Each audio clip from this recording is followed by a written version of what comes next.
Hey YouTube, DanOttawa here, coming at you with 10 tips for Go Battle League. The first one is specific for Season 8. The rest are general tips that should help you as you advance in your Go Battle League sort of career. So tip number 1 is make sure that you have a start piece activated before Season 8. So Season 8 starts Monday, May 31st at 4 p.m. Eastern Standard Time for me, whatever that is in your local time. As soon as you hit the battle after this time, you automatically get the rewards. There is no claim rewards here. You automatically get them. So before you click that battle button, make sure your start piece is on, because I think it's like as low as rank 10 or something, you get 100,000 dust. So getting that extra 50,000 dust is very important. Number 2 is for more Go Battle League in general, set realistic expectations. One of the reasons people get frustrated with Go Battle League is because they aren't reaching their sort of end goal. And I'm just here to say you'll have more fun with Go Battle League if you set realistic expectations. It's one of those sort of hope for the best but expect the worst sort of thing. If you're like an ace or maybe a veteran, don't automatically try and go for the legend. Like, to make the legend, I know a lot more people are making it now, but it's a real big jump. And as the season's gone on, I'm telling you, I've been doing this since season 1. It's gotten way more competitive. There are a lot more. I'll go over resources soon, but there's a lot more resources. There's a lot more time commitment. There's a lot more people doing it. There's a lot more people who know strategies. So it's getting tougher. So if you set a realistic expectation for yourself, you'll have more fun with Go Battle League. Number 3 and number 4 kind of work together. And actually, I'm going to throw number 5 up here because they all work together. And there's a 5B on here that I didn't even put up. So number 3 is have a team building strategy. Number 4 is understand why your team works/does not work. And number 5 is it takes time to master a team. And 5B, which isn't here, is know when to cut your team. So let's go over number 3 first. Have a team building strategy. I've put out many videos on team building strategies. I've done one for an all safe swap team. I've done one for an ABB team. I've done one for a cover your weakness with a safe swap team. People use YouTubers as their team. So I don't care what your method is for building a team, just have one. Just picking 3 random Pokemon in general is probably not going to end up well for you. Number 4 is understand why the team works and doesn't work. Again, this is one of those people use YouTubers' team and then go 0-5 with it and think their team is garbage. It takes, and this goes to number 5 as well. You need to understand how it works. You need to understand your matchups. You need to understand how much damage your Pokemon can take. You need to understand just how to play the team itself. And that takes time.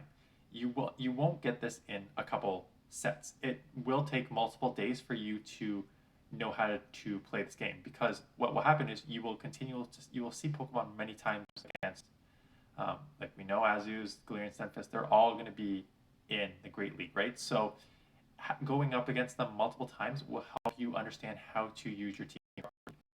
And for me, understanding when to cut a team is important. So for me, it just depends on what I run into. So I can go, let's say, 12-2 with the team, and then on my 15th game, I can go up against something that counters my entire team, and I'm like, okay, this team has a glaring weakness that I overlooked. Time for the next one. So you can just make minor swaps, or you can make major swaps. So that is something. So give some time for your team to work, and then if it's still not working, if you understand why it's not working, you can move on to the next team. So let's go to number 6. Take a break when losing. This is, if anyone's played poker, if you go on a losing streak, you're on tilt, which means you play differently.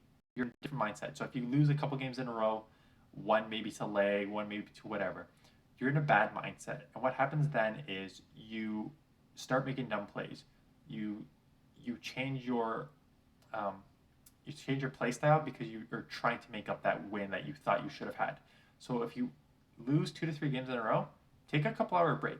Most of my worst ELO days was when I tried to grind out 5 sets in a row because I had a 3-game losing streak going. And it turns out those days are like 7 and 18 days.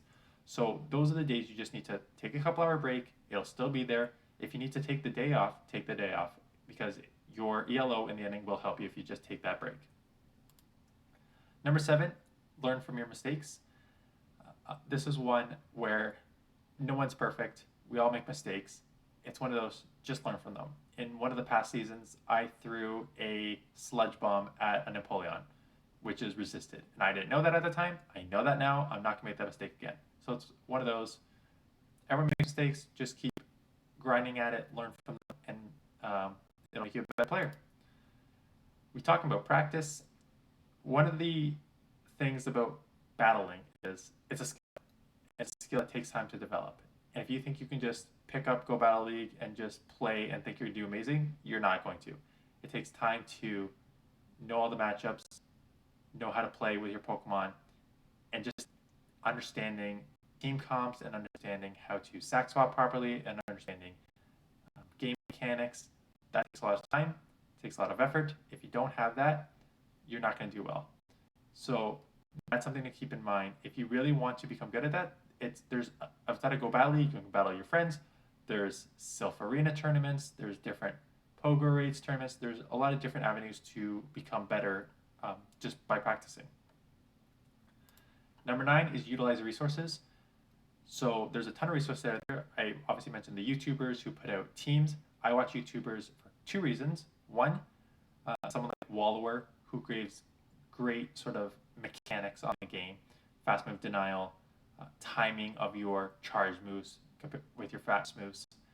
I also watch YouTubers not because I care about their teams, but I care about people who are going to use their teams, because a lot of people use YouTubers' teams, so I need to know what the YouTubers are putting out there so I know what others are going to use. And there's other resources, PvPoke. I use PvPoke constantly to analyze my team comp, to find my weaknesses. So there's a lot of resources out there, so you need to take time to utilize these resources.